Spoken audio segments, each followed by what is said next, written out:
Bago tayo tumuloy sa exam, may tanong muna ako. Kasi ngayon, uso yung sipon. Kaya hindi lang sabi na kailangan magaling tayo mag-drive. Dapat we take care of ourselves na okay tayo bago tayo magmaneho.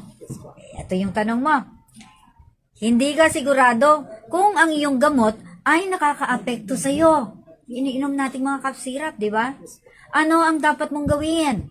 O letter A, magmaneho ng mabilis kung maayos ang iyong pakiramdam. Letter B, humingi ng payo sa kaibigan o kamag-anak. Letter C, magtanong sa iyong doktor o suriin ang tatak ng gamot. Anong gagawin mo?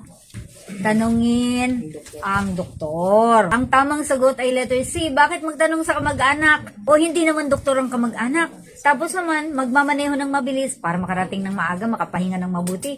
Kung ma-disgrace along the way, titingnan natin yung ating gamot.